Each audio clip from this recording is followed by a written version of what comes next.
Hi guys, one of the here, back again for another video on the channel. In this one today then, we'll be discussing the news which has finally been broken. The world's worst kept secret that Swans manager Russell Martin has left the club to join relegated Premier League side Southampton for the next couple of seasons. Now, the news broke about a month ago, really, that, Southampton were close to appointing him. It was just due to compensation. A lot of people, including myself, thought, wasn't going to be a huge fuss, really. Southampton just come down to the Premier League. We'll get a lot of money this summer due to players leaving for a lot of sums. James Ward-Prowse, Kyle Walker-Peters, and, you get the relegation money as well, the parachute payment. So I didn't think it was going to be a bit of an issue, but my word, was I wrong. The two clubs have been back and forth, according to a lot of journalists, not pretty, to say the least, arguing about £750,000 in compensation. Now, in football terms, £750,000 between a Premier League and Championship side is pennies, let's be honest. Southampton, of course, it's up to them if they want to pay the money. It's up to us what we want to charge for the contract. Now, as I said in the previous video, the contract was of two obligations. If a Premier League club wanted Russell Martin to buy him out the contract, it cost them £2 million. If a Championship club wanted to buy Russell Martin out his contract, in terms of compensation, it would cost them £1.25 million. Now, Southampton, as they were already relegated, didn't want to pay the £2 million, as they were going to play the Championship with us, hence why they wanted a new manager for the Championship. So they were asking to pay the Championship fee, so I'm saying, no, you're still a Premier League side, which is fair, because they still had to play Liverpool when they were tapping at Russell Martin.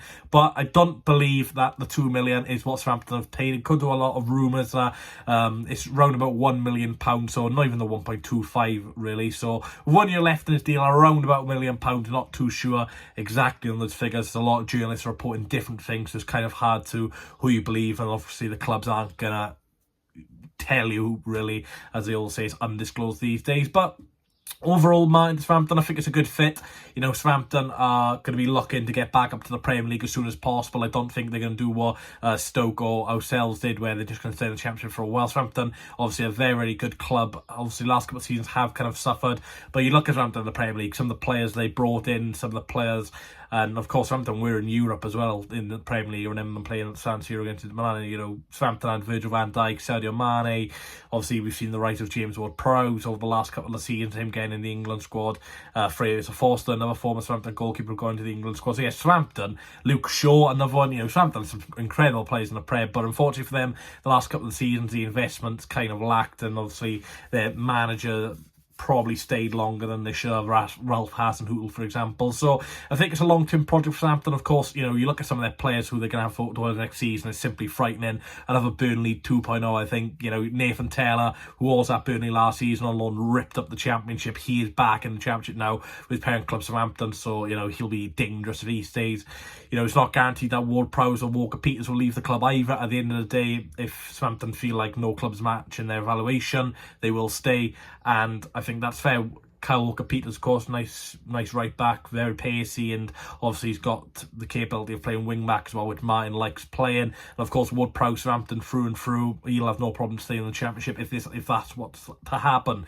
I still haven't put on some names like Adam Armstrong, Che Adams having a great season of late, but at Championship level, ridiculous with Blackburn and Birmingham respectively. So yeah, you look at that, Southampton's gone, you feel like it's going to do okay next season. But we did see teams like Watford this season, Norwich struggle, where they had a lot of Premier League quality in their side. So it's not guaranteed that Southampton will be successful this season, but I think the odds are very much for them to get promoted again this season. Of course, they do have a manager now in Russell Martin who has got experience at Championship level, 2 seasons with us. Not great in terms of table positions, 15th and 10th respectively. But if you look at what he's been dealt with in terms of budgets and stuff like that, his budget wasn't as as good as what Steve Cooper had. Of course, Steve Cooper was mainly loans, which were very expensive loans, by the way, and with no parachute payments, now we have to be clever with business. And with some of the business with Martin did, very clever indeed. Brought players like Hannah as well, Cyrus Christie on loans, who were both fantastic at the fullback positions. We've brought in some very poor signings as well, it has to be said. Harry Darling for 1.5 million simply not worked out. Andy Fisher for £400,000 to £500,000 simply probably has not been a good investment. But, you know, you get that with any managers. You know, it's not always the managers who are signing these players, it's sometimes a recruitment team. But I think, you know, Southampton will back Martin. I know it's kind of tight-lipped about their financial situation, but the same was being said about Burnley last season, and they spent money and they brought in the right players. And I think Martin, you know, he will try and sign the expensive players because he hasn't had the chance to do that at Swansea. And I think all for it, he's a young, exciting coach. He deserves the chance to sign players who he thinks will fit into his system. As we've seen, some of the potential growth of the young players we've had at the side has simply been remarkable. Ben Cabango has been turned from an old-fashioned centre-half to a ball-playing defender and has looked brilliantly, you know, regularly getting called up to the Wales squad now with some terrific defenders at, you know, Welsh level, so that's not easy to do. So, you know, man's got to credit him for that. You know, he's even got experienced players like Carl Norton who could say have had their day, still playing centre halves, you know, looking good. One criticism we can give to Martin, Southampton fans, which you'll probably expect, is the defending isn't great at times. Last season we had one of the worst goals against in the division, and we had one of the worst set pieces defensively as well. Sorry about the speaking this one tough, if you've not noticed already. He's getting replaced though. But yeah, defensively, Martin is a bit sceptical at times, especially with his goal kick routine. He likes playing it with the two defenders in the box and, you know, passing up from the back. And, you know, when teams press highly, you know, sometimes we'll see mistakes. Not towards the end of the spell with Martin at Swansea because the players were used to it, but I feel like for the first couple of Southampton fans, you will be seeing a lot of mistakes with defenders, regardless if they are good defenders or not.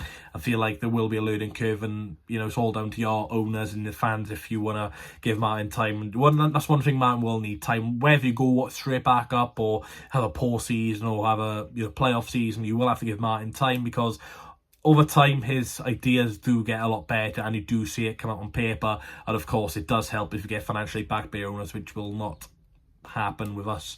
So yeah, wish Martin all the best. It's about a 2-3 year, 4-year contract. Not too sure. Again, a lot of sources have been revealing, but it's a long-term contract for Martin, put it that way. But the question is, will he still be at Christmas time? I think he will be. There's no reason why he shouldn't be, unless Southampton are, you know, bottom half or something. Then I feel like man will have a good spell with Southampton, and, you know, I'm not going to be bitter. You know, there was at times I found his football frustrating, and I found, you know, he didn't have a lack of a plan B at times, but, you know, he did kind of chew me off in that sense with he towards the end of last season was changed into a back four, but it did take him a lot longer than what it should have to change the formation. So he does really believe in his plan A, and he will 100% go to his plan A until it is turmoil, and then he'll change it. So yeah, it can be frustrating at times, like I said, where he fails to change the games, but, you know, he will change it eventually if it has to happen. So yeah, I wish him all the best with Swan City now. Who will we appoint? Of course, that is the main question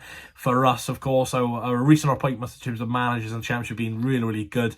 You go from Steve Cooper now, who's managing the Premier League. We go from Graham Potter, who's been managing at Champions League level this season.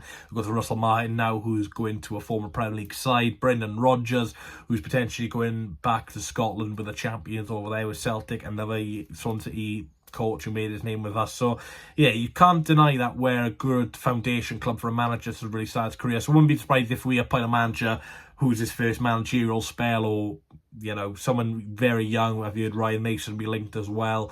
But yeah, it'll be interesting. Hopefully we can get the right appointment though, hopefully sooner rather than later, as the transfer window has officially opened.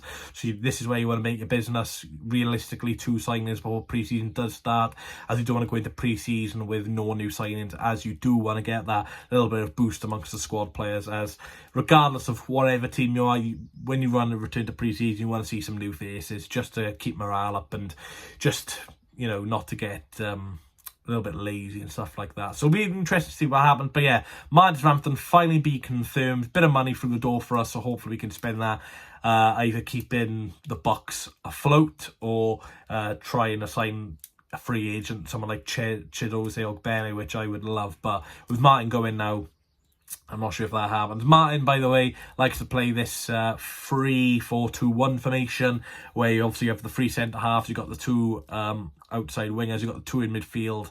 and then you got like the two sort of number 10s with a striker, and sometimes one of the number 10s can slot into that midfield free. So yeah, sometimes especially if you got like really pacey fullbacks / wingers, then that is the best of man ball. You know, look at Southampton with Livermento, Walker Peters, both likely to leave, I know, but you know, Nathan Taylor, I think he could be turned into a fantastic wing back if that happens as well. But yeah, thanks for watching, guys. Like I said, Southampton fans, enjoy the season. I think it's going to be an exciting one for you, for Swansea fans.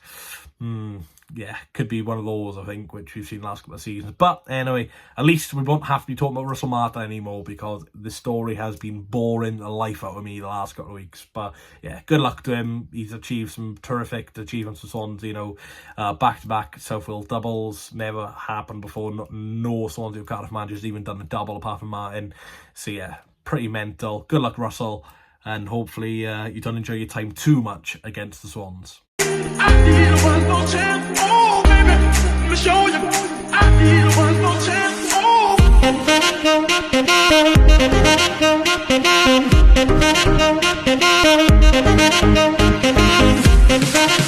oh.